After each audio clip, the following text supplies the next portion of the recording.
Nityananda Paramashivoham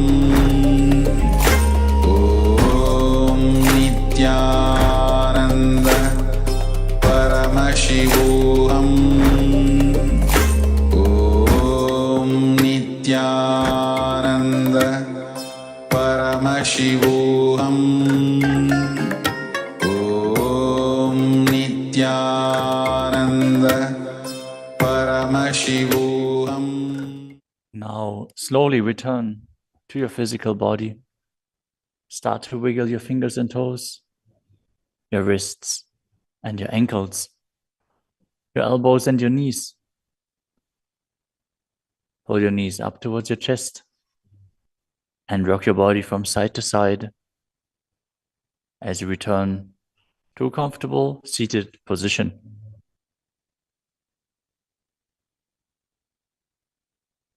Congratulations!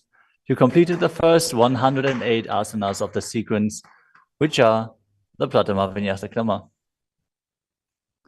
We are now going to continue the sequence with the next asana, which is Yathasana Ishtasana. Now sit in a posture that brings ease to your physical and mental space. Bring your hands on top of the knees in Bindu Mudra. Visualize Swamiji in your inner space. Breathe in Samana Kumbhaka, filling your stomach with prana and meditating on the flame kindling in your stomach as you perform the Mula Bandha and internally chant the Mahavakya Om Nityananda Paramashivoham.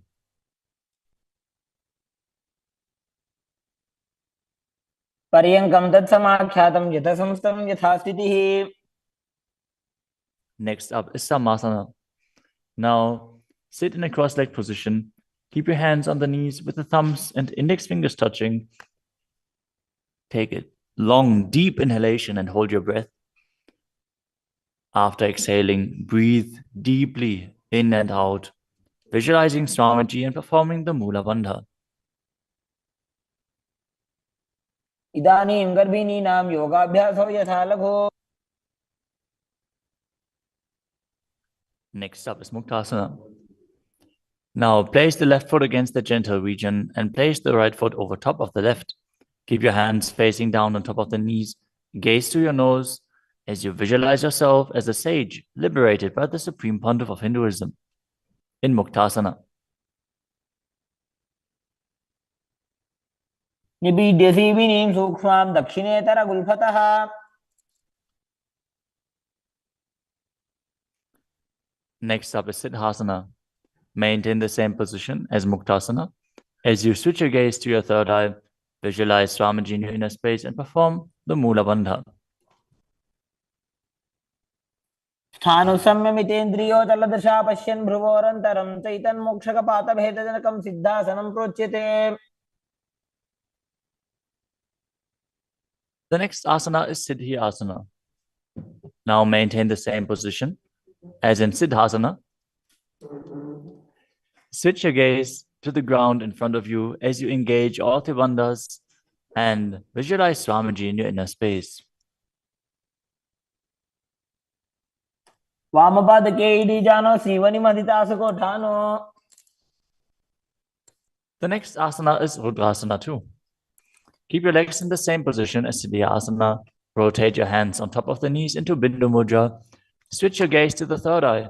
Visualize yourself as Lord Rudra as you perform the Mula Bandha. वामचरण परिदक्षिणे दाखे एकजुगति ऐसे विधि दाखे. Next up is Santadunasana. Now maintain the same position. Switch your gaze to the nose and embody tranquility and an unshakable nature.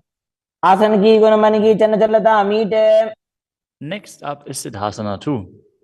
Maintain one heel on top of the other as you bring your hands to the navel, cupping your palms over the other, resembling a lotus flower in Samputa Mudra as you visualize Swamiji in your inner space and perform the Mula Bandha. ऋजुकाय समासीन सिद्धासनमुदीरितम्. The next asana is Bandha Yoni Asana. In this asana, we are going to perform the Shanmukhi Mudra, which can increase blood pressure. So if you have blood pressure related issues, don't perform this asana. At least pay attention to your body and practice caution. Now set your sankalpa of manifesting through the womb of creation as you maintain the same sitting posture, and then exhale fully as you bring your little fingers beneath the bottom lip, ring fingers above the upper lip, middle fingers closing the nostrils, ring fingers over the eyes, and the thumbs closing the ears. मध्ये महादेव बन्धयोन्यासने शृणु. The next asana is Virasana. Place one foot on the thigh and the other foot under the opposite thigh. Touch your thumb and index fingers together in Bindu Mudra. Place them on top of the knees as you embody the space and state of bravery. Vida. एकं पादमथैकस्मिन् विन्यस्योरुणि संस्थितः. The next asana is Valmikasana. Now keep the left heel on the right side of the regenerative organs and the toes under the thigh, with the right foot on top of the left, with the toes by the knee. Keep your hands on the knees, thumbs and index fingers touching. Gaze to your third eye and visualize Sage Valmiki, the great poet, sage, and author of Ramayana. डावा बगगी बगदली पुनी AD है Zoya. The next asana is Joni Mudrasana. Now keep your legs in the same position. Switch your gaze to the nose as you visualize the Yoni Mandala, which is representing Devi Parashakti and is a representation of the creative energy of the universe. वामपादगी बगदली जाहि माहिली कोरे.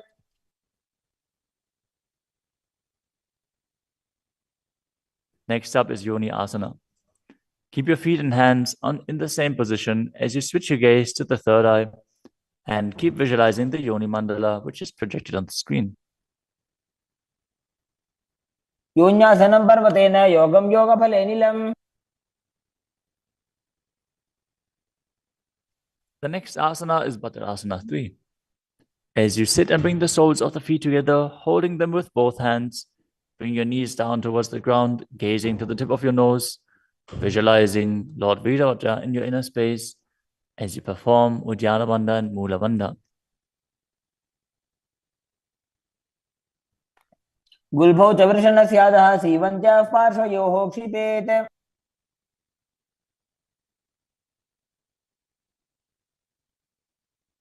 The next asana is Aghorasana.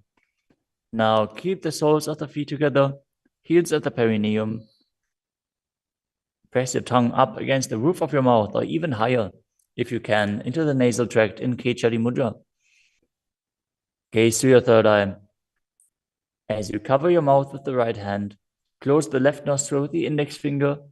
Inhale through the right nostril, close both nostrils, and then hold your breath. After you exhale through the left nostril, repeat on the other side in Abhyantara Kumbhaka. As you gaze to your third eye, visualize yourself as a Naghori. Next up is Kanadi Pavasana. Bring the feet together in front, with the toes together and the heels apart. Place your elbows onto the heels as you rest your chin on the palms.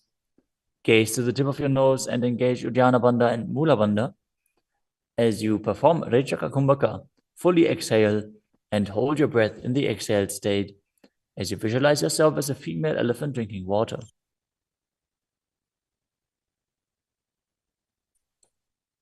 वाली पाव आसन कख्यो है जैसे Yahoo में जाने विधि जैसे.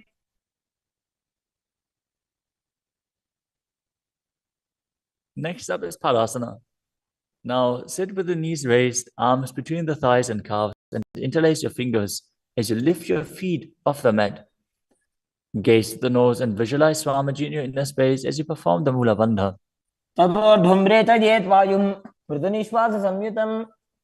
The next asana is Gopi Chandasana. Now interlace your fingers around the feet with the soles together and place the toes at the groove of your throat, the heels on your chest. Tuck your chin onto the hands and gaze to the nose, embodying the state and space of a king as you perform the Mula Bandha. The next asana is Uddarasana. Now sit with the soles of the feet together, Insert your hands underneath the legs as you hold the feet with interlocked fingers. Bring your feet up to the chest. Bring your head down and touch the chin to the soles as you gaze to the tip of the nose and visualize your body free from any defects. दोवो पकदली संपुटटाने उभय हस्तकरी उरद हिताने. Next asana is Vishishtasana. From the same position, raise your feet up even higher. Bring your feet in front of your face with the interlocked fingers in front of your forehead. Visualize yourself excelling in everything as you perform the Mula Bandha. दोवो पकदली जोड़ी संपुट करे. The next asana is Bhujasana. From a seated position, lift both legs over top of the respective shoulders as you bring your arms underneath the legs and up, interlacing your fingers around the back of your neck. Visualize yourself as a cobra as you perform the Mula Bandha. शिरासनं त विज्ञेयं कक्षासनमतः परम्. The next asana is Kalyanasana. Now maintain a seated posture, raise your legs up and bring your elbows under the knees as you wrap your arms around your back with the palms clasped behind. Gaze to the tip of your nose and visualize yourself as a beautiful, auspicious goddess. दोवो हाथ पगों नीचे आने, तिनको गोड़ा नीचे ठाने. The next asana is Sankatasana. With the left knee on the mat, place the left foot flat on the ground and sit down on the left heel as you bring the right leg over top of the left, heel close to the hip. Visualize yourself as a swan as you perform the Ujjayi Pranayama, making an ocean-like sound with your mouth as you perform the Mula Bandha. वामपादं चितेर्मूलं संन्यस्य धरणीतले. The next asana is Dhenukasana. Now slide the heel outside of the hip. Visualize a cow in your inner space as you keep your hands on top of the knees. Perform Uddiyana Bandha and Mula Bandha. अनुषागी Nagar पंचडं ऋषिरिन्दगल्यम्नि. The next asana is Machandrasana. Now place the right foot on the left thigh and the left foot on the right knee. Bring the left hand behind your back and hold onto the right thigh. As you place the right hand on the left thigh, twist your body and gaze to your third eye, visualizing Swamiji in your inner space and performing the Mula Bandha.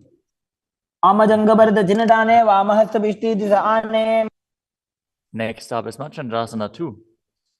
From Machandrasana, untwist and hold onto the respective big toes in Prana Mudra. As you lean your forehead down so it touches the ground, as you place your chest down on the heels, visualize Swamiji in your inner space and perform the Mula Bandha.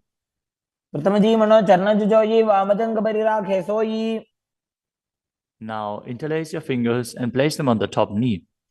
Engage all three bandhas, Mahamudra Bandha. As you visualize Swamiji, your Guru, in your inner space in Guru Asana.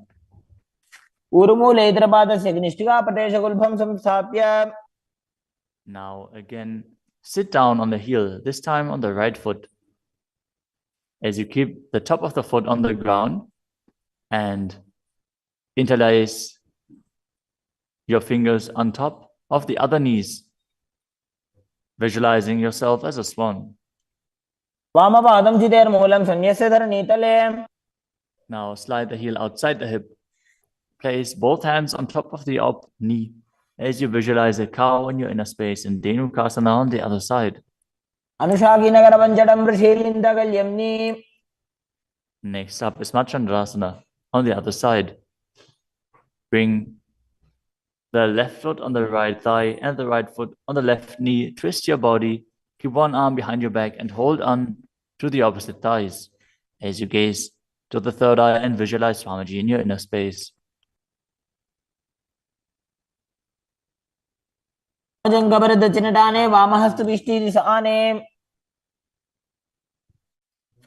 Next up is Machandrasana 2.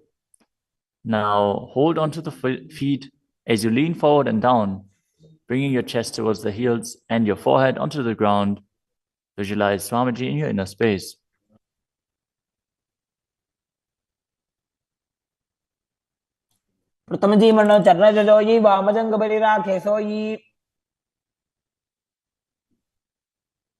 Now place your hands interlaced on the top knee as you visualize Swamiji, your Guru, in Guru Asana, engaging all three bandhas.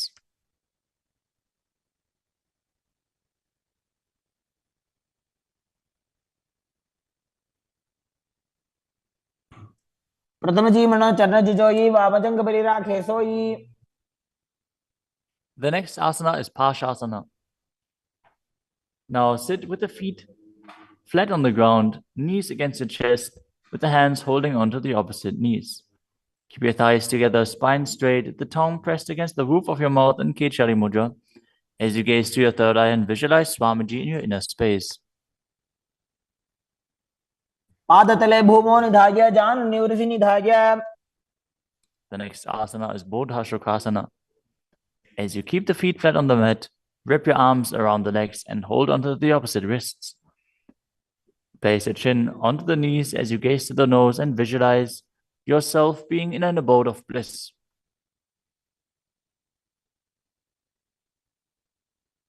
तो वो भगतली भूपति धरे कोरमा हिली ऐसे करे. The next asana is Kudakatasana. Maintain the same position, but place your arms under the knees and hold onto the opposite elbows. Gaze to your nose. Keep your tongue pressed up in Kechari Mudra, visualizing Swamiji in your inner space. दो वो हाथ पग बाहर लावे गोडा नीचे ले टहरावे. Maintaining the same hold beneath the knees, bring the right foot over top of the left so the heels cross with the toes pointing up. Gaze to your nose and visualize the great sage and Maharishi Sumati in Sumati Asana. मूलद्वारी धरती परिठाने डावा पग परिदच पद आने.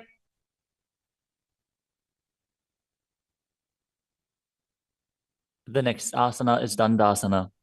Now extend your feet out straight with the arms raised straight above your head. Interlace the fingers with the wrists pointed outwards. As you engage all three bandhas, gaze to the nose. Visualize Swamiji in your inner space. Perform Mahamudra Bandha. इदानीं गर्भिणीनां योगाभ्यासो यथा लघु. The next asana is Arambhasana. Now sit with your legs straight. Hold the big toes in Prana Mudra with index and middle fingers. As you lean your chest forward and down, bring your head to the knees. Inhale through the left nostril and exhale through the right. Perform Nadi Shodhana as you visualize Swamiji in your inner space.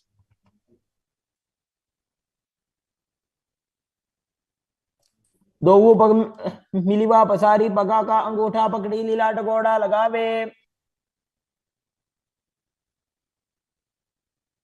The next asana is Bhidokasana. Now sit with the legs straight. Extend the knees slightly up. Bring one hand distance between the heels. As you bring your shoulders down, wrap your hands in and around the legs. Hold the soles of the feet as you gaze to your third eye and visualize Swamiji in your inner space. प्रथम बैसी दो वो पाव पसारी कछुक ऊर्धको गुरडो डारे. The next asana is Jalandhari Pavasana. Now extend both legs out with the heels together. Place your chin on the heels as you insert your hands below the legs. Keep the elbows together on the ground along with your fingers, palms facing up. Gaze to the nose, visualizing Swamiji in your inner space.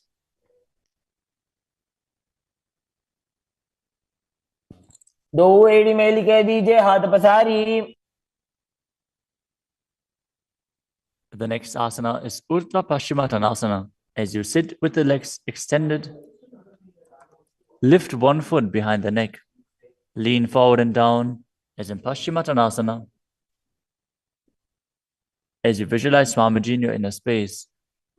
If you can't, bring your leg behind your neck.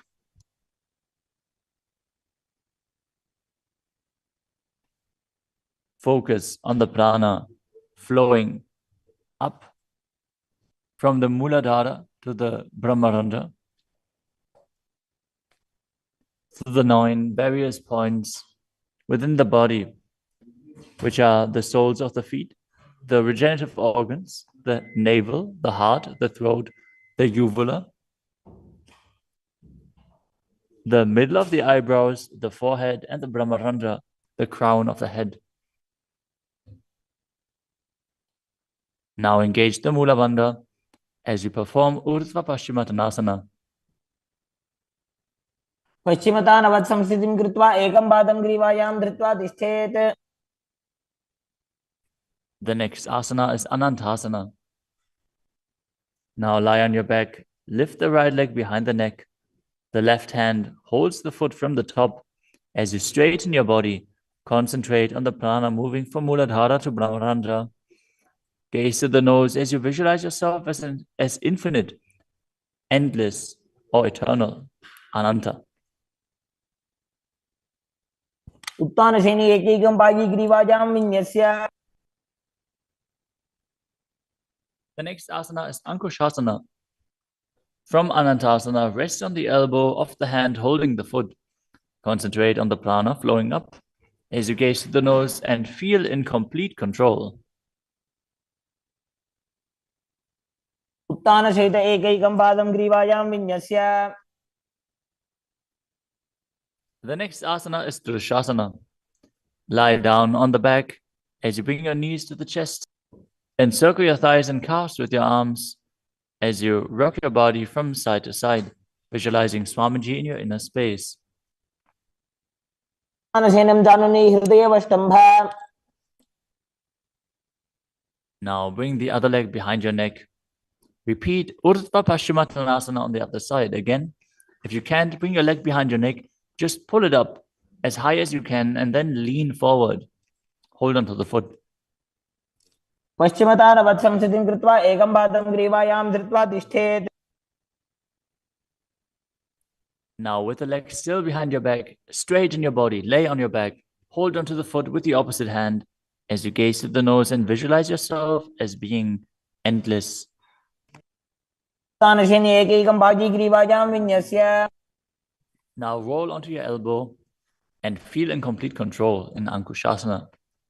उत्तानशयित एकैकं पादं ग्रीवायां कुर्वन्. The next asana is Yoga Nidra.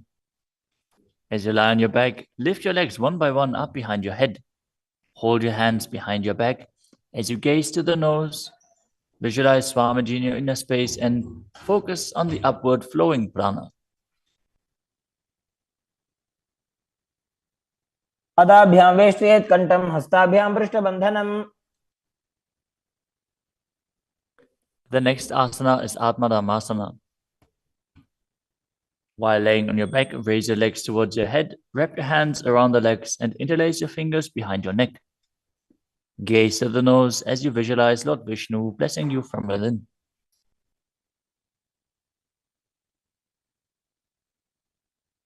आत्मा राम आसन प्रथम सुधो सोवे. The next asana is Kochikasana. As you lay on your back, bring your knees to the chest with the soles facing up and extend your arms out sideways. Gaze to your third eye as you visualize Swamiji in your inner space.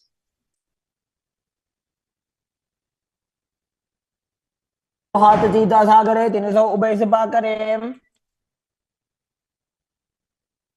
Next up is the Jatara Parivritti. This asana consists of 3 steps. We are going to perform all 3 steps and then repeat them on the other side. Let us first enter a neutral position, which is laying on your back with the knees to your chest and the arms reaching out to the sides at shoulder level. Now visualize Swamiji in your inner space, perform the Mula Bandha and focus on the upward flowing prana in Pratyahara Kumbhaka. As you perform the first step, which is bringing one knee to the side onto the ground while extending the other leg down. Now bring both knees bent to the side. Straighten both knees to the side, hold onto the feet and gaze in the opposite direction. वरिवृत्ति कुक्षिभागे त्रिदाहि परिकीर्तितः. Now come back to the neutral position, arms extended out to the sides and the knees pulled to your chest. As you drop, The other knee towards the ground, extending the other leg down. Now bring both knees to the side and extend both knees to the side, gazing in the opposite direction.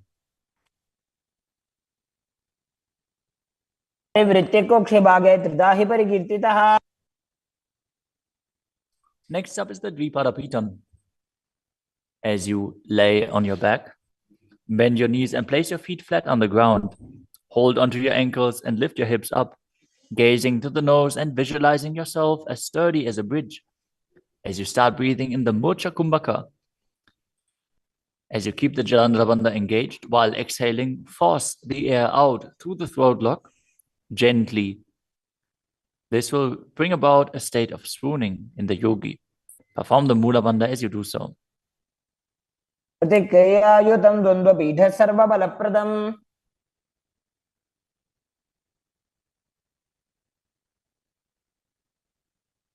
Next up is Palyankasana.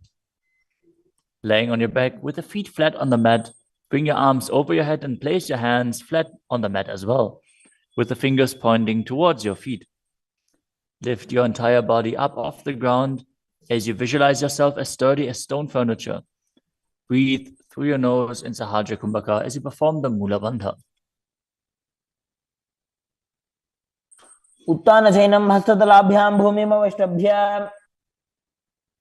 The next asana is Shvatanasana.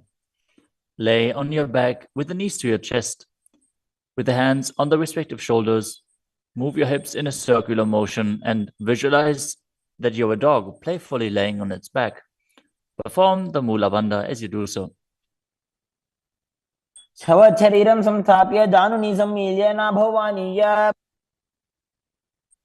Next up is the Viparita Karani.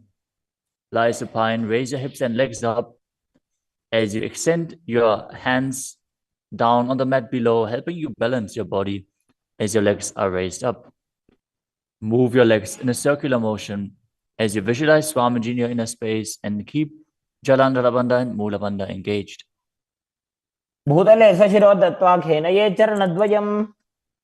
Next up is the Viparita Karani 2. Now stop the movement of your legs. Keep them pointing up straight as you visualize Swamiji in your inner space.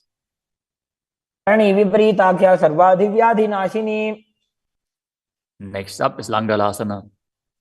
As you lay on your back, lift your hips and take your feet over the head with the toes on the floor.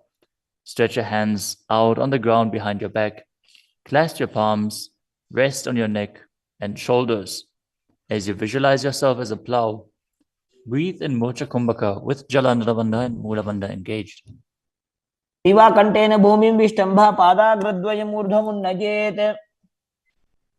The next asana is Sajita Paschimottanasana. As you lie on your back in the same position, bring your hands to the feet.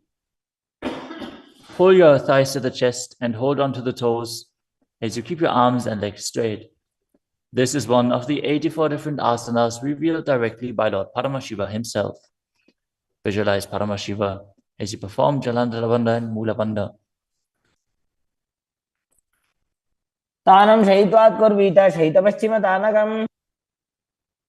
Next up is Supta Konasana. Maintaining the same position, bring your hip over top of the shoulder level and open your legs wide apart. Visualize Swamiji in your inner space. Perform Jalandhara Bandha and Mula Bandha.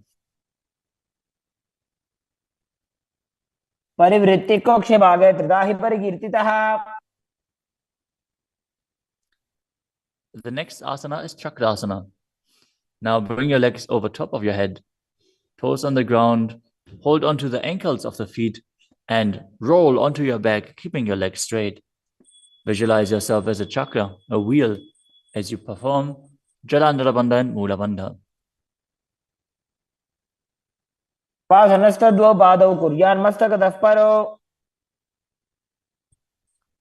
Next up is Supta Prasarita Parangushtasana. As you lay on your back with the legs vertical, hold on to the big toes in Prana Mudra and then open your legs wide to the side. Visualize Swamiji in your inner space as you return to breathing in Ujjayi Pranayama, making an ocean-like sound with your mouth. उत्तानपादं क्रौञ्चं च मरीचिं वीरभद्रकम्. The next asana is Suprapadangushtasana. Now, hold onto the big toes and join your feet together above your body, keeping your legs straight and your arms straight as well. Visualize Swamiji in your inner space and perform the Mula Bandha. उत्तानपादं क्रौञ्चं च मरीचिं वीरभद्रकम्. The next asana is Matsyasana. From Suprapadangushtasana, move your legs into Padmasana and lay on your back, holding onto the opposite elbows over your head. Gaze to the nose and visualize Matsya, the fish avatar of Vishnu. Matsyasana. मुक्तपद्मासनं कृत्वा उत्तानशैलं चरेत्. The next asana is Padasharamasana. Laying on your back with the legs in Padmasana, place the backside of the right hand onto the left palm. Gaze to the nose and visualize Rama in your inner space as you perform the Mula Bandha. प्रथमकरे पद्मासन आचे सुदोषो वे भूपरिपाचे. The next asana is Sarvangasana.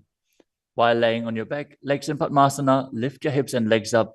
Bring your hands to the hips, supporting you with the elbows on the floor. As you tuck your chin to the chest in Jalandhara Bandha, contract the perineal region in Mula Bandha. Gaze to the nose and visualize Swamiji in your inner space. अथवा क्षेत्र संक्षेपात् सर्वांगासनम् उत्तमम्. Next up is Vrishchikasana. As you lay on your back, one foot on the opposite thigh, lift the other knee towards your head, extend both arms up above your head, and hook the fingers forward, gazing to your third eye and visualizing yourself as a scorpion. प्रथमशेन सूधो शीशिकेशिकी सन्धि सुदाखे. Now exchange the position of your feet. Repeat Vrishchikasana on the other side. प्रथमशेन सूधो शीशिकेशिकी सन्धि सुदाखे. The next asana is Vrishapadakshipasana. Now lay on your back and interlace your fingers around the neck as you lift both feet off the ground, extending one leg straight and the other knee pulled to the chest. Alternate extending and raising the knee again and again, visualizing Swamiji in your inner space and breathing calmly through your nose in Sahaja Kumbhaka. उत्तानशयनं कृत्वा अङ्गुलिभिः कन्द्रां बद्ध्वा. The next asana is Marottanasana. Lay on your back and lift your legs one by one up, touching the knees to your ears as you visualize Swamiji in your inner space. शोत्तानवत् संस्थितिः कृत्वा चारुद्वयं पर्यायेन कर्णयोः संस्पृशेत्. Next up is Vrikasana. While laying on your back, place the sole of the feet flat on the ground. Stand up and then sit back down, visualizing yourself as a wolf. अथ उत्तानशयनं कृत्वा पादतलाभ्यां भूमिं धृत्वा. The next asana is Luddhasana. Lay on your back and quickly throw your legs up above your head. Completely roll over. Repeat this again and again, visualizing Swamiji in your inner space. Finish in a prone position. उत्तानशयनं पादौ शिर उल्लङ्घ्य. As you lay flat on your belly with the toes extended and the hands on the ground by your shoulders, contract your lips and make the sound of a flute, whistling while inhaling in Saradhasana Pranayama. Visualize yourself as a chariot, carrying warriors into a battle for Dharma on your chariot back. युज्यशयनं कृत्वा नाभिं भूमौ निधाय. The next asana is Dehalyolanganasana. Now push your body up into Tadakshvasana, the plank position, as you jump your legs forward and back between the arms again and again. Visualize yourself go beyond the body and mind.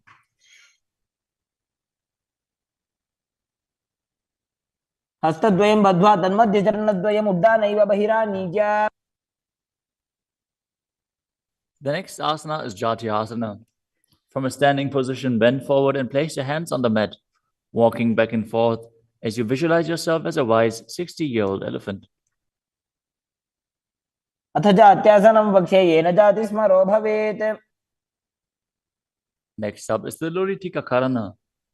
Stand with your knees bent, feet pointing outwards, and bend your elbows. Keep your hands at the chest level. Swiftly move your arms across your body, and then bring them back to the center. Tilt your head back, open up your chest towards the sky, and move your head in all directions. The next asana is Sarapasana. As you tie your feet with a rope, stand erect like a rod. Keep your arms at the side of your body with the hands touching your thighs. Visualize that your Kundalini, Devi, is raising and curling upwards around your body. As you breathe calmly through your nose in Sahaja Kumbhaka, leading the prana along your spine, contract the perineal region. Force the Kundalini Shakti up. As you internally chant Om Nityananda Paramashivoham. अथ सर्पासनं वक्ष्ये वायुपाणाय केवलम्. The next asana is Ushtrasadhanasana. While standing, place all fingers on the mat and then stand on your hands. Keep your feet on the fists as you begin to move and walk like a camel. Visualize yourself as a camel as you walk around on the mat.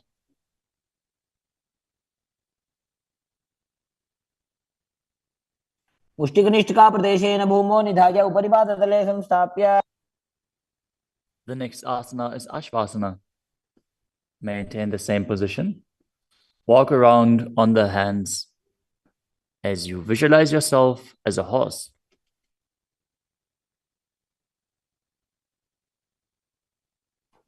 मुष्टिकनिष्ठिकाप्रदेशेन भूमौ निधाय.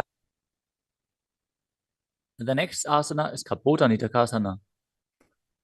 As you stand straight with the feet together, interlace your hands behind your back in Padosha Mudra. Pull them down towards your calves as you open up your chest widely. Visualize yourself as a soaring bird diving. पादतले भूमौ निधाय. Next up is the Tala Pushpa Putam Karana. Stand tall with the palms together in Namaskara Mudra as you gently bend your knees and keep the toes pointing outwards. Simultaneously open up the palms and raise one heel off the ground as you slightly lower the waist and shoulder of the respective heel, bowing to both sides. As you visualize you're holding a bouquet of flowers and offering it to Paramashiva. Next asana is Khadgasana. As you lay down on your stomach, jump your feet up towards your hands and stand. As you bring the palms together, forming the horn of the rhinoceros in Namaskara Mudra, visualizing yourself as a rhinoceros and gaze to the nose. लुजसरतमासनं कृत्वा पादतलाभ्यां भूमिम् अवष्टभ्य. Next up is the Uttanottanam. Hold onto weights if you want to intensify this asana. Now sit down all the way or as low as you can to the ground and stand back up. Do this again and again as you visualize Swamiji in your inner space. पुनः उत्थातव्यम् असितव्यम् इति उत्थानोत्थानं भवति. The next asana is Musalasana. Now stand up straight, raise your arms up over your head and jump repeatedly as you visualize yourself as a mace. सरलं स्थित्वा ऊर्ध्वं बाहु नयेत्.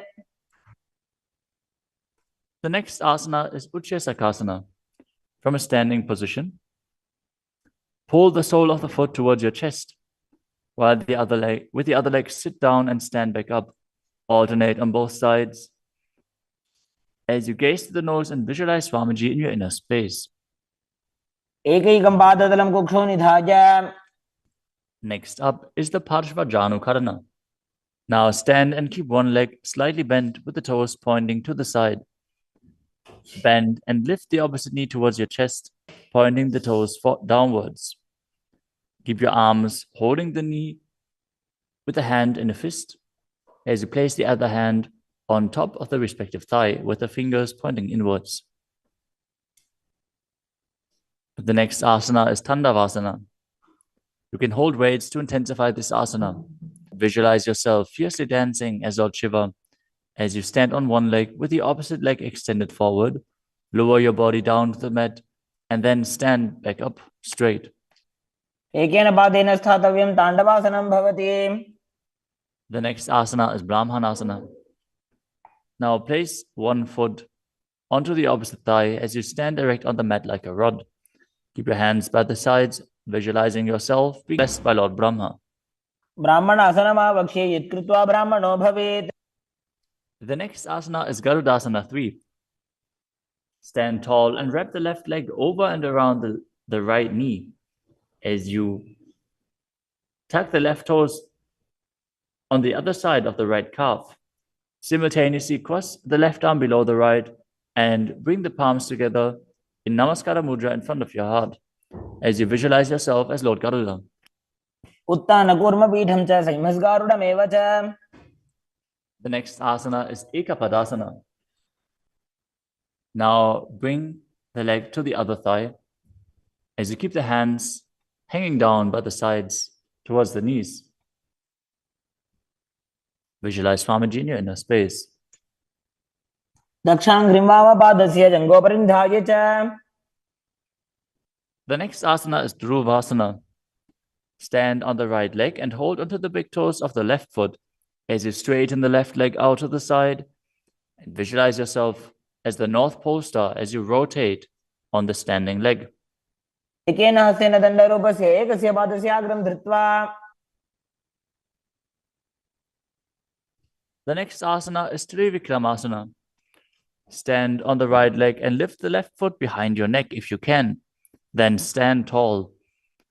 Otherwise, you can pull the leg towards your chest. Then alternate standing and sitting. Perform the 3 steps of Vishnu as you visualize Lord Vishnu in your inner space. एकेन पादेन स्थातव्यम् उत्थातव्यम्. Now repeat the Parshvajanukarana on the other side. Now visualize yourself fiercely dancing as Lord Shiva as you repeat Tandavasana on the other side. पादेन स्थातव्यं ताण्डवासनं भवति. Now repeat Brahmanasana on the other side. ब्राह्मणासनमावक्ष्ये यत्कृत्वा ब्राह्मणो भवेत्. And repeat Garudasana 3 on the other side. उत्तानकूर्मपीठं च संहिमस्गारुडमेव च. Now bring your foot to the opposite hip with the hands hanging down as you repeat Ekapadasana on the other side. दक्षाङ्घ्रिं वामपादस्य जङ्घोपरि निधाय च. Now hold on to the opposite foot, holding the big toe in Prana Mudra as you rotate your body on the mat, visualizing yourself as the North Pole star in Dhruvasana. एकेन हस्तेन दण्डरूपस्य एकस्य पादस्य अग्रं धृत्वा. Now repeat Trivikramasana on the other side. Bring the other leg behind your neck if you can. Sit down and stand back up while visualizing Lord Vishnu blessing you from within. ग्रीवायां पादं संस्थाप्य स्थातव्यम् उत्थातव्यं त्रिविक्रमासनं भवति. Next up is the Samanaka Karana. Stand with the feet close together, toes pointed slightly out. Keep both hands to the sides of your body as you stand straight on the mat and relax.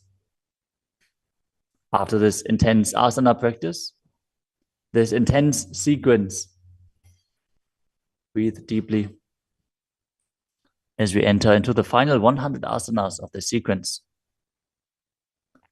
The next asana is Ugora Kajali Asana.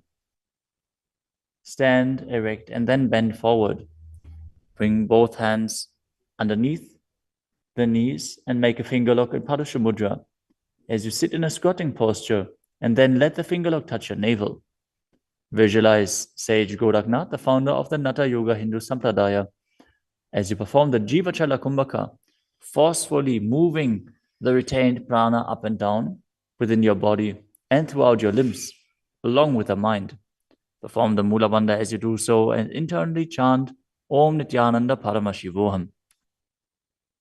प्रथम ही उभो होए बाहुरी नीचो पुनि होवे. The next asana is Kanchira asana. Now insert your hands between the thighs and calves and then wrap them around behind your butt, interlacing your fingers behind your back. Keep your chest upright. Visualize Swamiji in your inner space. ऊर्ध्वमध्यात् हस्तौ निवेशय नितम्बं धृत्वा. The next asana is Bhairu asana. Now bring your feet together and sit in a squatting posture with the heels touching the perineum. Hold the hands at the back. In Parusha Mudra, sit upright and gaze to your navel, visualizing Bhagavan Kala Bhairava, the Lord of Time. दो उपक की थलिया की माहिली को और मिलाई. Next up is Varahasana. Now squat all the way down to the ground. Keep your feet together, toes apart. Bring your elbows up close to your head and join your palms behind your back with fingers pointing down. Gaze to the nose and visualize a boar, which is one of the 10 incarnations of Mahavishnu. पागदली की माहिली को और मिलाई फना पानी उकड़बई से.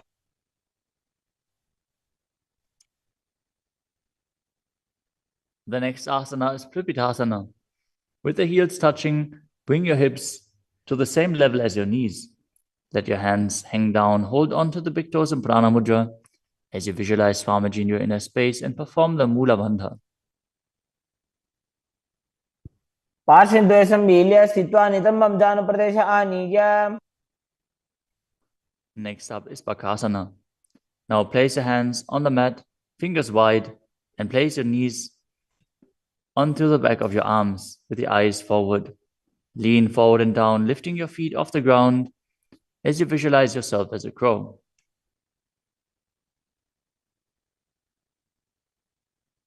हस्ताभ्याम अवनिमवष्टभ्याम.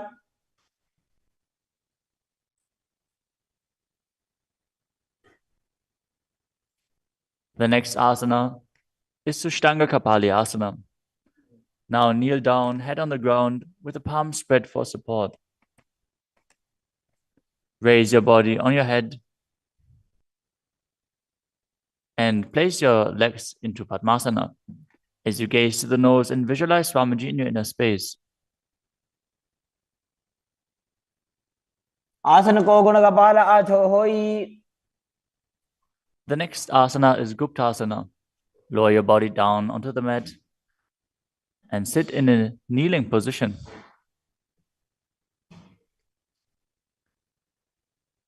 Keep your toes touching behind and sit in between the heels.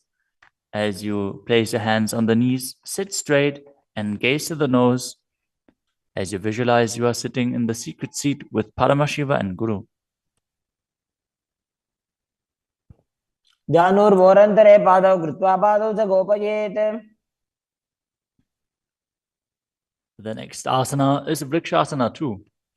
This is another inverted posture. So if you have any blood pressure related issues, please take precautions. If you need aid in support performing this asana, if you have a partner available, they can aid you. Otherwise, you can use a wall for support. You can walk the wall up and down. This is a progression where you can increase your arm strength and finally be able to perform this asana yourself. Now, place your hands on the ground, shoulder width apart, and lift your body up straight into a handstand. Visualize you're a tree with deep roots into the ground as you breathe calmly in Sahaja Kumbhaka.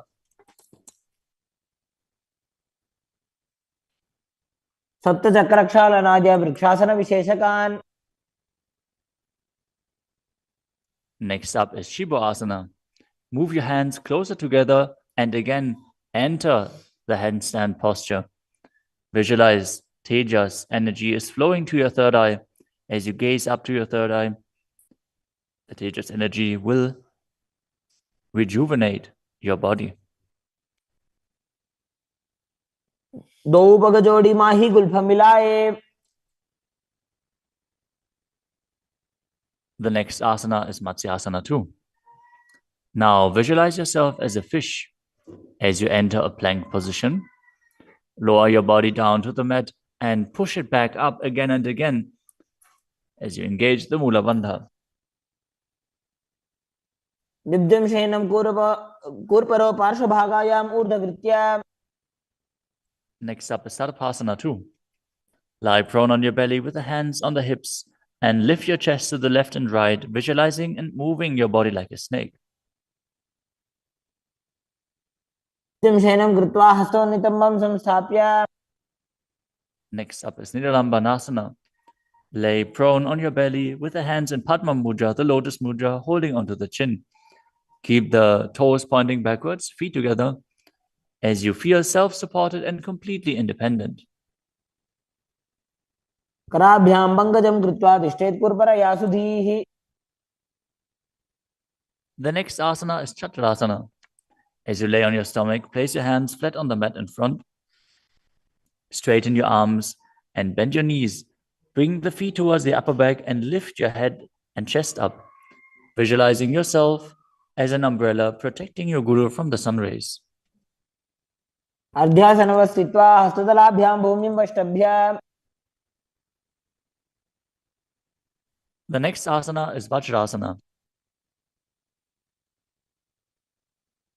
Now sit on the knees with the tops of the feet flat on the mat. Bring your butt onto the heels. Stretch your arms out in front and place the palms facing down as you bring your forehead to the mat. Gaze to the nose. Visualize yourself as Vajra, the weapon of Indra, symbolizing your indestructibility. Idanim Garbhini Nam Yogabhyaso Yatha Lagho. Next asana is Meshasana. Now place your hands flat on the ground, shoulder width apart, and raise your hips up high into Gajasana. Then alternate striking the ground with your hands as you experience yourself as powerful as a ram. Gajasana Samsito Ekekam Bahum Bhumo Tadajet. The next asana is Ajasana. From Gajasana position, lift your legs up into the air and slowly bring your forehead to the ground. Visualize yourself as unborn, existing for all eternity. Gajasana Samstito Bhadadvayam Antarale Kritya. The next asana is Dhanantarasana. As you sit on your heels with the legs together, interlace your fingers around the toes. Pull the feet towards your perineum and then place your hands on the respective knees. Keep your spine straight, gaze to the nose as you visualize Swamiji in your inner space and return to breathing in Ujjayi Pranayama, making an ocean-like sound with your mouth. Purava Vidhi Parihata Ki Kakasisyo Bhana Sharamodi. Next up is the Angamotanam. Interlace your fingers in front of your body and then behind you, stretching your arms forward to the sides and backwards as you give massage to various different joints and muscles within your body. Visualize Swamiji as you do so. Hastayoho Angale Badva Hastayor Madhyat Sarvamangam Nishkasayitva. Next up is Garudasana form. Now sit on your heels in Vajrasana as you turn your feet out to the sides. Keep your thighs and knees resting on the ground. Keep your spine straight, hands on the knees. Visualize yourself as Lord Garuda, flying Lord Vishnu and Lakshmi on his back. Jango Rubhyam Dharam Vidya Sthirakayo Dvijanunam.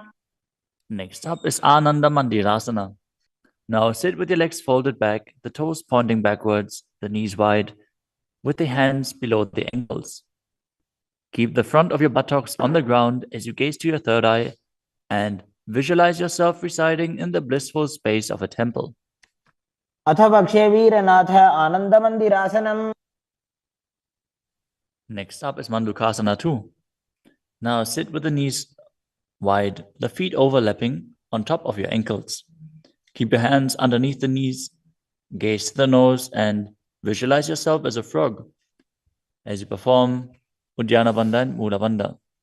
Prishtam Sambhidya Gulbhabhyam Janmangye Savala Yakritihi. The next asana is Narasimhasana. As you keep your toes on the mat with the heels up and together, place your perineum on top of the heels. Keep your palms on the ground with the fingers spread wide apart, thumbs touching the base of the hand, touching the toes. Gaze to your nose, stick your tongue out and exhale forcefully. Visualize Narasimha, one of the 10 avatars of Vishnu, as you perform the Mula Bandha.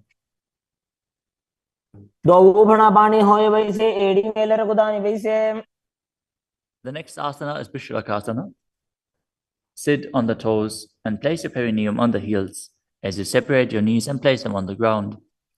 Make a hollow of your palms and place it on your mouth.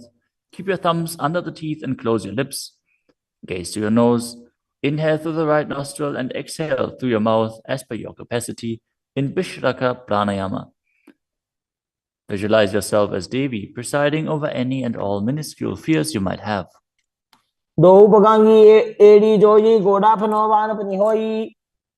The next asana is Makadasana. Now bring the soles together at the top of the feet on the ground. As you sit on the heels, bend your elbows, bring your fingers to the armpits, and imitate as if you were a monkey stretching itself. Visualize yourself as a playful monkey as you gaze to your third eye and perform the Mula Bandha. The next asana is Vajrasangarasana. Stand on the toes with the soles of the feet together. Sit on the heels, keep your knees wide and off the floor. Hold your elbows behind your back as you gaze to the nose. Embody a diamond-like strength for yourself and your Sangha, your spiritual community.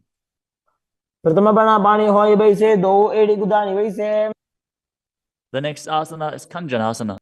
Now keep the toes down, ankles crossed behind, and sit on the heels. Place your palms on the mat to the sides as you gaze to the nose and visualize perfect health beyond any and all physical or mental ailments.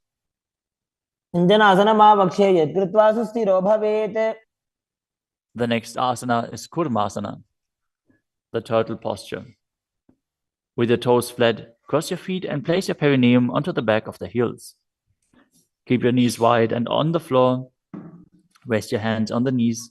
Gaze to the nose and visualize a turtle with a stable body and mind to live for hundreds of years.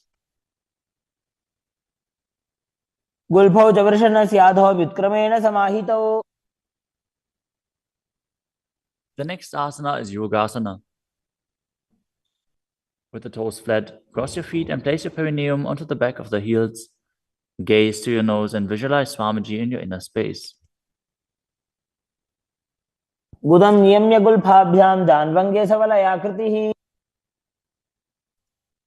The next asana is Vijogasana. Now stand on your knees. Cross your ankles behind with the feet near the opposite knee. Hold the calves with the fingers inside and the thumbs outside as you gaze to your third eye and visualize a space of eternal oneness, Advaita, with your Guru.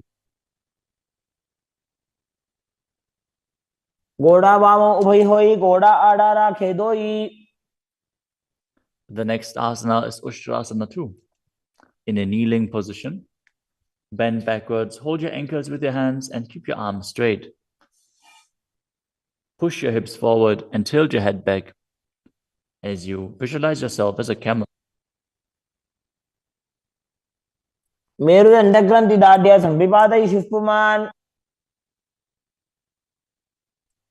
Next up is Jatyasana 2. With the heels together and the hands on the soles of the feet, slowly lean back. Bring the elbows down to the mat, followed by the back of your head. Gaze to the nose and experience yourself as a lotus blooming.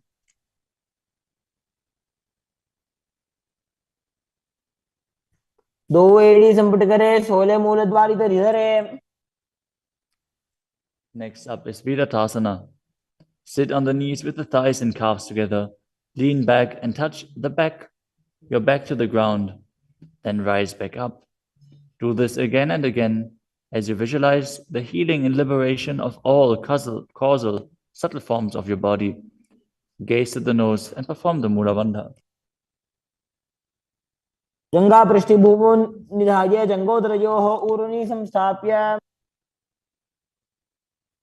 Next asana is Kapotasana. From Viratasana, raise your hips higher. Bring your forearms to the mat and hold the back of the heels. As you bring your head in between the feet, visualize yourself as a beautiful dove and perform the Mula Bandha. The next asana is Vadasana. Now stand upright on the knees with the toes tucked. Hold your arms with opposite hands and gaze to the nose. This is the boon-fulfilling posture. Receive your boon from Paramashiva. जानुनी भूमौ संस्थाप्य हस्ताभ्यां बाहु परस्परं धृत्वा. Next up is Vadahasana 2. Keep your knees together, toes tucked behind. Lean forward as you bring the elbows to the mat, with your hands holding the head. Rest your buttocks on the heels and visualize yourself as Varaha, the boar incarnation of Mahavishnu. सूर्यं चन्द्रं भेदनानि आसनानि निकथ्यते. The next asana is Mundasana. This is another inverted posture. Use a wall for support if needed. Now kneel down, place your elbows on the mat, shoulder width apart. Interlace your fingers and place your head onto the mat, supporting it with both hands. Walk your feet forward until your hips align with the shoulders and then raise your legs straight up. Be stable. Gaze to the nose. Visualize yourself as a lopped tree as you breathe calmly through your nose in Sahadra Kumbhaka in Mundasana.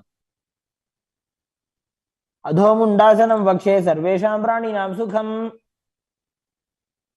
Next asana is Andhasana. In a kneeling position, place your head in between the knees and the elbows outside of the knees. Hold your head with both hands, gaze to the nose, and visualize Swamiji in your inner space as you breathe through your mouth and perform the Mula Bandha. प्रथम भगदली समठारावे कोरमा हिली उभे मिलावे.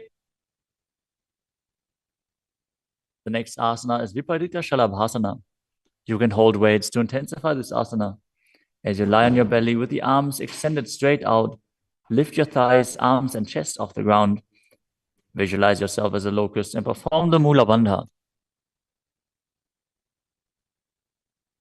शलभासन भेदाश्च नटभेरुण्ड नामके. The next asana is Kapalasana. Lie on your belly with the arms at the side, palms facing down. Keep your forehead on the ground and keep your chest on the mat as you lift your legs up together.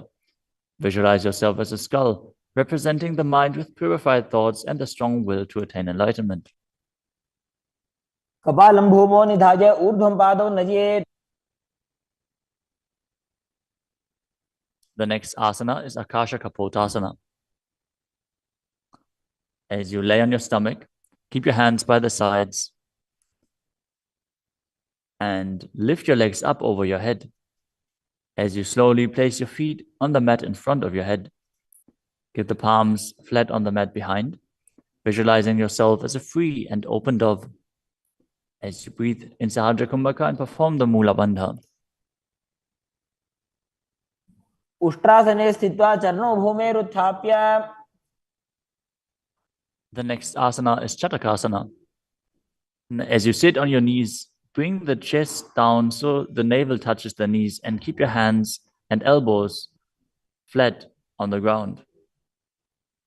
Be sturdy. Visualize yourself as a sparrow as you perform the Mula Bandha. पूर्वपर्यन्तौ हस्तौ धरामवष्टभ्य. The next asana is a Vrishchikasana too. Now kneel down, keep your hands and elbows on the mat. As you raise your legs, bend your back to touch the feet onto your head. Lift your chin and hold as you visualize yourself as a scorpion. विच्छेव पुच्छ प्रतिमाङ्घ्रिपार्ष्णे धृत्वा स्वशीर्षे चिबुकं विधार्यकौ. Now place the perineum down on the right heel as you keep the left foot outside of the hip with the toes pointing outwards. Now visualize yourself as a bull as you start breathing in the Antarangaka Kumbhaka, forcefully inhaling through your nose, holding the breath for a short while and then exhaling slowly. याम्यगुल्फे पादमूले वामभागे पदेतरम्. The next asana is Lulasana. From the kneeling position, place your hands flat on the mat in front. Lift your knees off the ground and cross the toes over the left. The left toes over the right as you balance above the mat and visualize Swamiji in your inner space. लोलासनं सदा कुर्यात् वायुलोलापघातनात्. Now directly place your perineum down on the other heel As you repeat Vrishasana on the other side. याम्यगुल्फे पादमूले वामभागे पदेतरम्. Next up is Balagunasana. Now place the left toes on the ground and sit on the heel of the left foot. Place the right foot flat on the ground with the knee raised against the chest. Keep your palms on the respective knees as you maintain an upright position. Visualize Balagunahai, one of the 84 siddhas in your inner space. आसन को गुण जल बिकार जाई. Next up is Grahasana. Squat with the feet flat on the mat. As you bring your elbows under the thighs, wrap your hands around the shins and hold onto your ankles from the outside. Visualize yourself as the entire planet. पादतले भूमौ संस्थाप्य जानुमध्ये हस्तगुर्परौ स्थाप्य.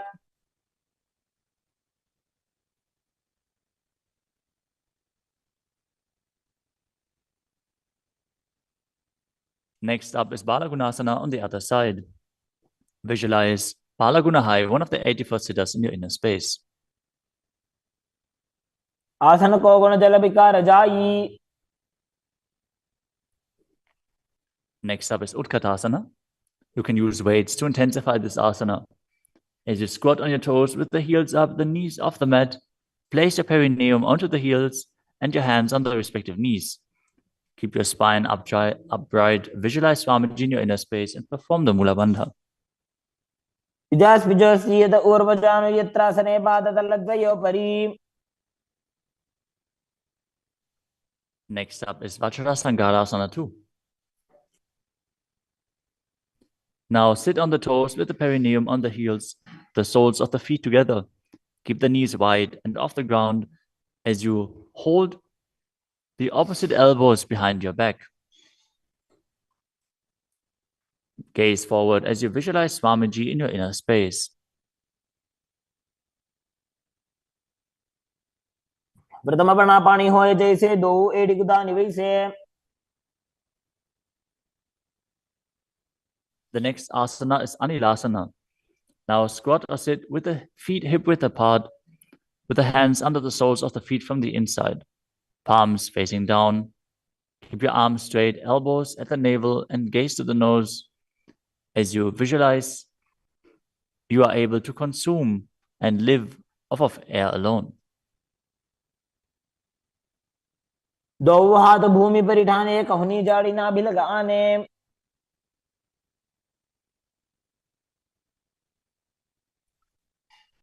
Next up is Padukasana.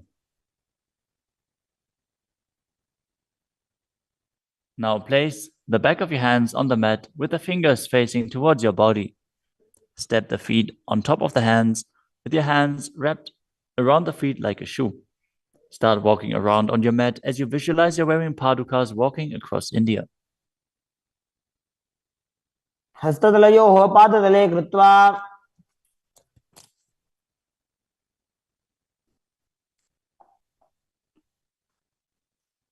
Next up is Kukkuttanasana. Now place your palms on the mat, raise both feet upwards into the air, and let them fall back down. Do this again and again as you visualize yourself as a rooster. हस्ततले भूमौ कृत्वा पादतले च ऊर्ध्वमुड्डानं कृत्वा. Next up is Viparita Nityasana. Now place your hands on the mat and raise your legs upwards into a handstand. As you move around on two hands dancing, feel yourself become free of all inhibitions. हस्ततलाभ्यां भूमिं वष्टभ्य. Next up is Kunjarasana. Now separate your feet and place one palm down on the mat with the arm straight. Bring the opposite arm towards your head. Be stable. Visualize Swamiji in your inner space. Breathe calmly in Sahadra Kumbhaka and perform the Mula Bandha. अथ पक्षे Mahadev कुञ्जरासनमुत्तमम्. Now exchange the position of your hands. Repeat Kunjarasana on the other side. पक्षे Mahadev कुञ्जरासनमुत्तमम्. Next asana is Kadambasana. Sit on the ground with your feet flat and the heels close to your body. Hold the respective ankles with your hands as you lift your feet off the ground and visualize yourself as a Kadamba tree, a pious tree that promotes a long life. पार्श्वभ्यां भूमिमष्टभ्य हस्तद्वयेन गुल्फौ धृत्वा. Next up is Pavana Muktasana. Now sit with the heels at the perineum, hold the knees with your hands and press them towards your chest. Visualize any excess water being released or balanced within your system as you perform the Mula Bandha. स्तुपादयोः पाणिं लात्वा स्वस्वनितम्बके. The next asana is Chakodasana. Now sit and lift one leg behind your head as you place both hands flat on the mat. Extend the opposite leg up with the knee straight as you lift your entire body up off the ground. Keep your chin up, gaze to your third eye and visualize yourself as a powerful source of energy. पूर्वदानं च दुष्पादपीठं वज्रासनं तथा. The next asana is Dhanurasana too. As you sit on the ground, hold the respective big toes in Prana Mudra. As you keep one leg straight and pull the other foot towards your ear, visualizing yourself as a ball. पादाङ्गुष्ठौ तु पाणिभ्यां गृहीत्वा श्रवणावधि. The next asana is Ashtavakrasana. Now lift the left leg over top of the left shoulder and bring the right foot across. Hook it over the left foot. Lean forward and down while extending the legs out to the side. Lift up your head and chest, find balance and visualize yourself as a flying crane. पाशिष्ठमदकौण्डिन्यम् ऊर्ध्वकुक्कुटमेव च. The next asana is Pranasana. Now place the right foot on the left thigh and bring the left foot flat on the ground as you have the left shoulder underneath the raised left leg and place your hands flat on the ground. Press the right knee down with the right hand as you gaze to your third eye and visualize you're immortal and able to exist solely from prana. एतत् प्रभेदं वक्ष्यामि करोति यस्य चामरः. Next up is Parshva Matsyendrasana. Now keep one leg bent on the ground with a foot at the opposite hip and bring the other leg over top as you twist your body around the raised knee and interlace your hands below the raised knee. Gaze to your third eye and visualize the great sage and yogi Matsyendranath, the master of Hatha Yoga. वामोरुमूलार्पितदक्षपादो जान्वो बहिर्वेष्टितदक्षदोष्णा. Now repeat Chakodasana on the other side. Now sit and lift the other leg behind your neck, keeping your hands at the side and raising your whole body up with the other leg extended, gazing to your third eye and visualizing yourself as a powerful source of energy. पूर्वदानं च दुष्पादपीठं वज्रासनं तथा. Now repeat Dhanurasana 2 on the other side, holding the big toes of both feet in Prana Mudra as you pull the opposite foot towards your ear, visualizing yourself as a bow. पादाङ्गुष्ठौ तु पाणिभ्यां गृहीत्वा श्रवणावधि. Now repeat Ashtavakrasana on the other side. Now lift the right leg over top of the right shoulder, cross the left foot over the right, and extend the legs out to the side, balancing as you visualize yourself as a flying crane. पाशिष्ठमदकौण्डिन्यम् ऊर्ध्वकुक्कुटमेव च.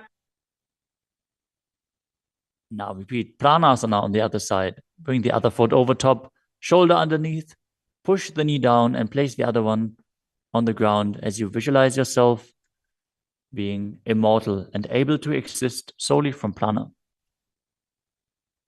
एतत् प्रभेदं वक्ष्यामि करोति यस्य चामरः. Now repeat Parshva Matsyendrasana on the other side, bringing one heel to the opposite hip, the other leg over top of the knee as you twist your body around and bring your hands underneath and interlace the fingers behind your back, twisting your body even further, gazing up to your third eye and visualizing Matsyendranath. वामोरुमूलार्पितदक्षपादो जान्वो बहिर्वेष्टितदक्षदोष्णा. Next up is Ardha Paschimottanasana. As you keep one leg straight and press the perineum with one heel, lean your chest forward and down, hold onto the front foot and bring your head towards the knee. Visualize Swamiji in your inner space. एकं पादं प्रसार्य एकं पादस्य पार्श्वनासीवनी सम्पीड्य. Next up is Kranchasana.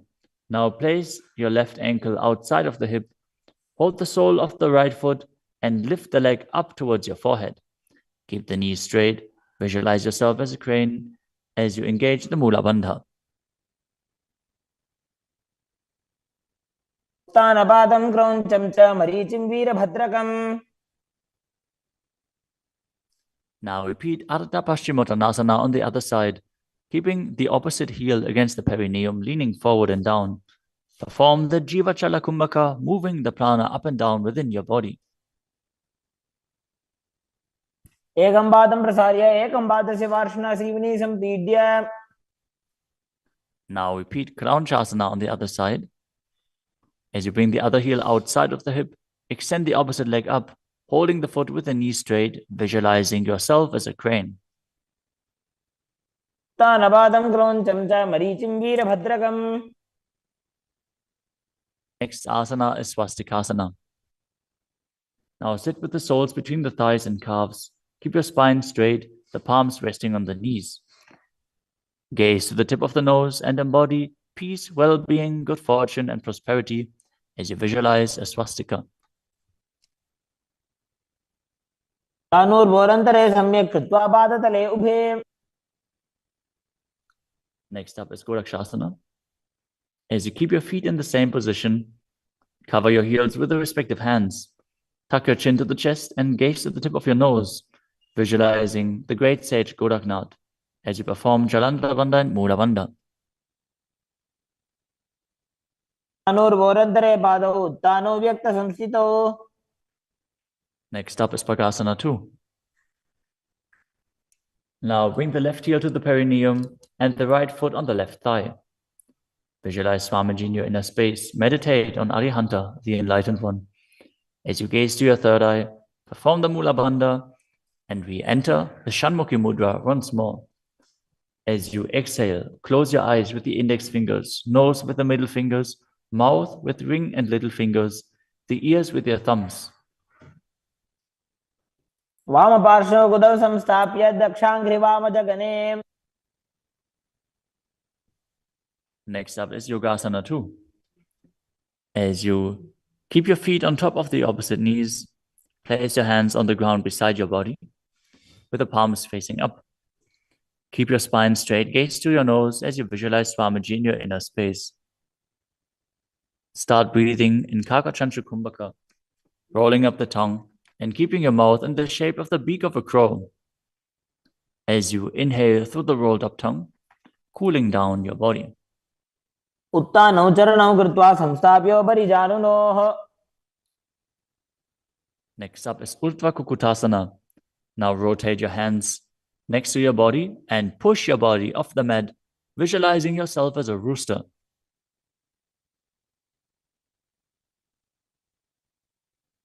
वासिष्ठमदकौण्डिन्यम् ऊर्ध्वकुक्कुटमेव च. Next up is Siddha Haratali Asana. From Padmasana, insert both hands through the knees and place them on the mat. Avoid lifting your body up. Stay seated in this position as you gaze to the nose and visualize Swamiji in your inner space.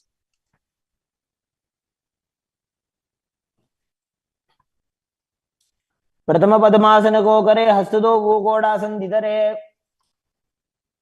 Next up is Hamsasana. From Padmasana, lift your body off the ground as you gaze to your third eye and visualize yourself as an elegant swan. कुक्कुटासने स्थित्वा स्कन्धपर्यन्तं ऊरोनि नीत्वा. Next up is Karmukasana. From Padmasana, place your hands between the thighs and calves. Lean forward and while sitting, reach your hands behind your body in Parasha Mudra.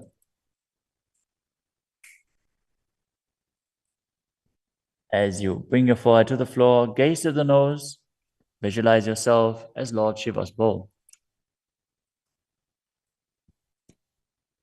प्रथम पद्मासन को करे, घोड़ासन दिमाही करी धरे. The next asana is Kurmasana 2. Sitting in Padmasana, lift your knees and insert both hands through the thighs and calves.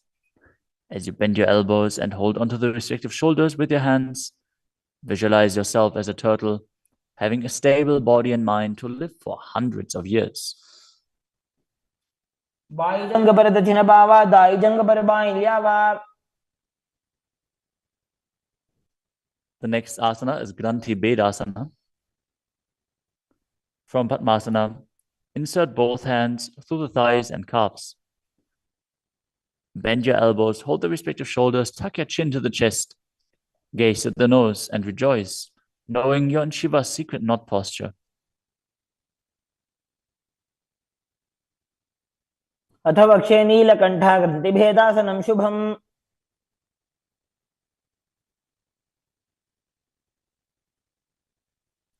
The next asana is Uttana Kurmasana. From Padmasana, insert both hands through the thighs and calves. As you roll onto your back, hold onto the respective shoulders with your hands and gaze to the nose, embodying a turtle laying on its back.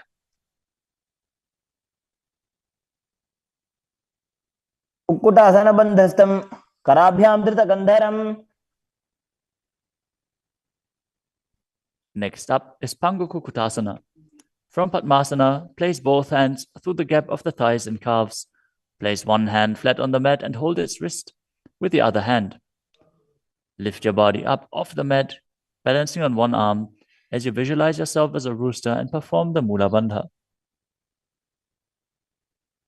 Kukkutasana स्थित्वा एकेन हस्तेन अन्यस्य प्रतिबन्धं धृत्वा. Now exchange the position of your hands. Lift your body up onto the other hand as you repeat Pangukukutasana on the other side. Kukkutasana स्थित्वा एकेन हस्तेन अन्यस्य प्रतिबन्धं धृत्वा.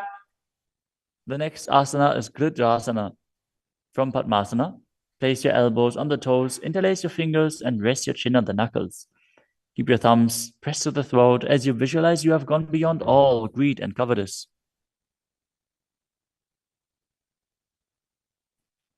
जानोर्भोरन्तरे पादौ उत्तानो व्यक्त संस्थितौ. Next up is Padmasana 3. From Padmasana, hold one hand over the other with the palms facing upwards. Keep your spine straight, gaze to the nose, and visualize Swamiji in your inner space as you perform Mahamudra Bandha. All three bandhas engaged. उत्तानौ चरणौ विधाय विधिवत् शक्ति स्थितौ योगिरात्. Next up is Padmasana 4. From Padmasana, place your palms on top of the knees. Keep your spine straight, gaze to the nose, engage the Mula Bandha, and visualize Paramashiva in your inner space. एतत् पद्मासनं कुर्यात् प्राणवायु प्रसिद्धये.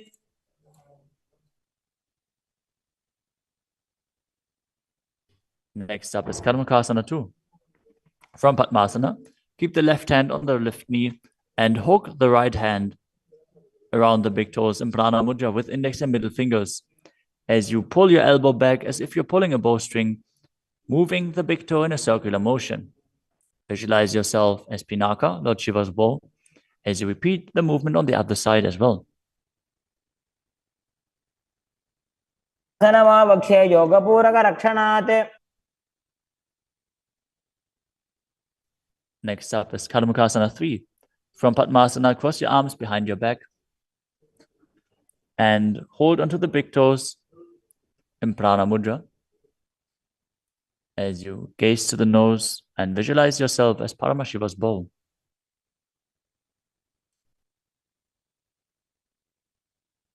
आसनमाक्षित्य उदरे पूरयेत् सुखम्. Next up is Dridhasana. Now maintain Karmakasana 3. Lift your chest up and gaze to your third eye, visualizing that you are the action of Paramashiva's third eye, destroying anything you come across. ऊरुभ्यामुपरि स्थाप्य पादयुग्मं प्रयत्नतः. Next up is Nagadasana. From Karmakasana 3, With your arms behind your back, roll onto your back. Hold on to the big toes if you can. Otherwise, lay on your arms in Padmasana as you gaze to the nose and visualize yourself as a snake.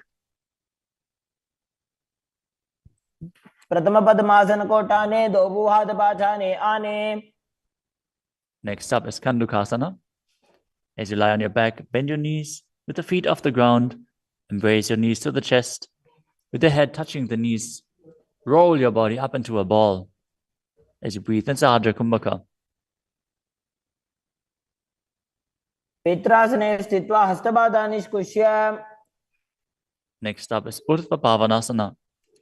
Lay on your back with the knees raised together, feet flat on the ground. Interlace your fingers behind your neck as you gaze to the nose and visualize Swamiji in your inner space. प्रथमे सूधो San करावे, गोड़ा उभा राशि मिलावे.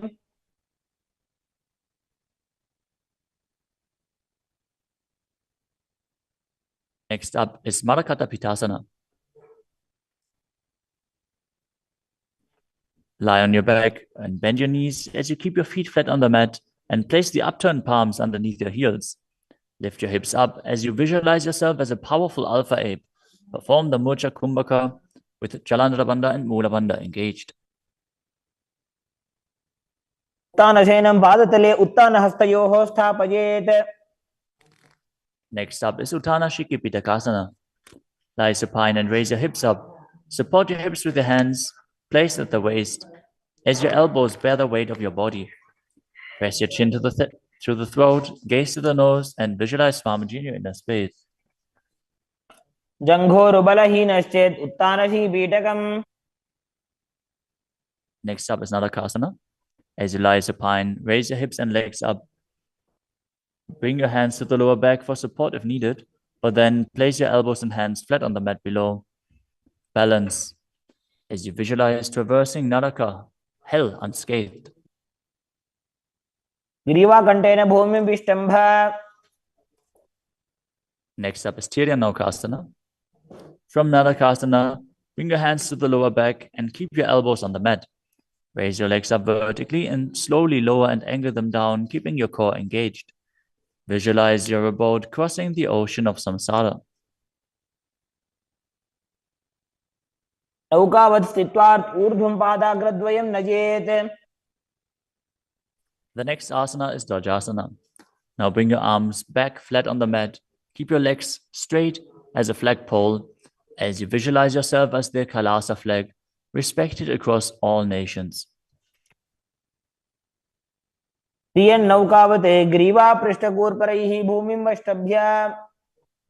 Now gently lower your body down to the mat as you lie supine. Contract the perineal region and pull the Kundalini Shakti up your spine, performing the Shakti Chalan Mudra. Bring it up to the Brahmarandha.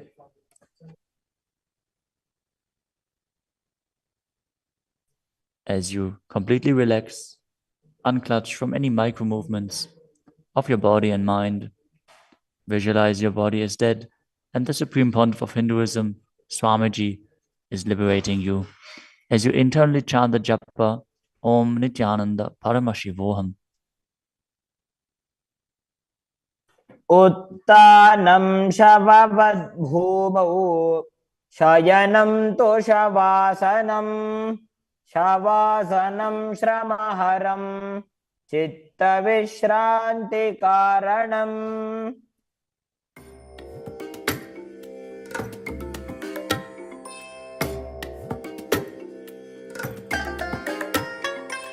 I bless you all. Let you all open all your three eyes and manifest the powers of Mahasadashiva. Om Nityananda Paramashivoham. Om Nityananda Paramashivoham. Om Nityananda Paramashivoham. Om Nityananda Paramashivoham.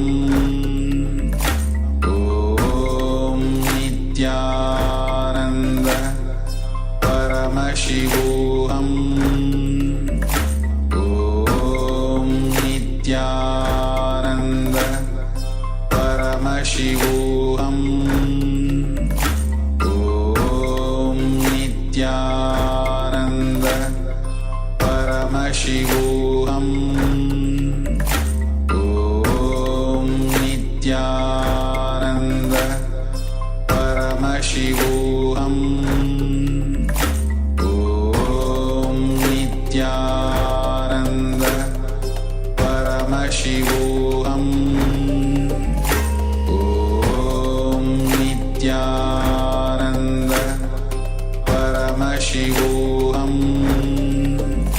Om Nityananda Paramashivoham Om Nityananda Paramashivoham Om Nityananda Paramashivoham Om Nityananda Paramashivoham Om Nityananda Paramashivoham Om Nityananda Paramashivoham Om Nityananda Paramashivoham Om Nityananda Paramashivoham Om Nityananda Paramashivoham Om Nityananda Paramashivoham Om Nityananda Paramashivoham Om Nityananda Paramashivoham. Now, slowly return to your physical body. Start to wiggle your fingers and toes. Rotate your wrists and ankles. Move your arms and legs. Pull your knees up towards your chest. And circle your legs with your arms. And rock your body from side to side as you slowly return to a comfortable seated position.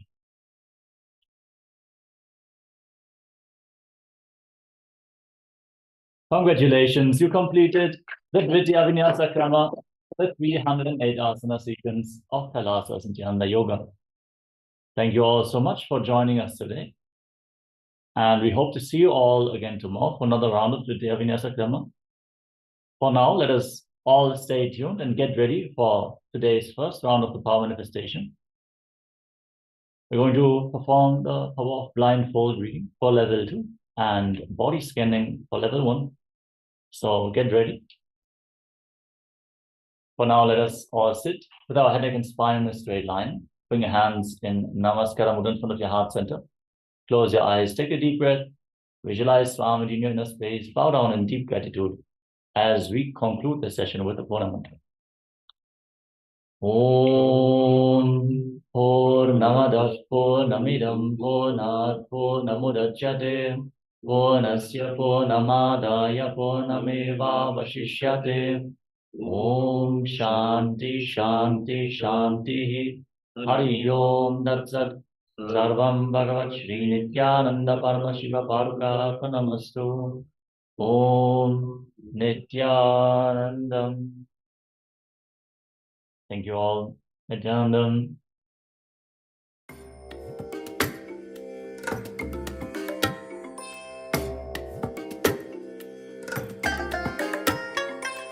I bless you all. Let you all open all your three eyes and manifest the powers of Mahasadashiva. Om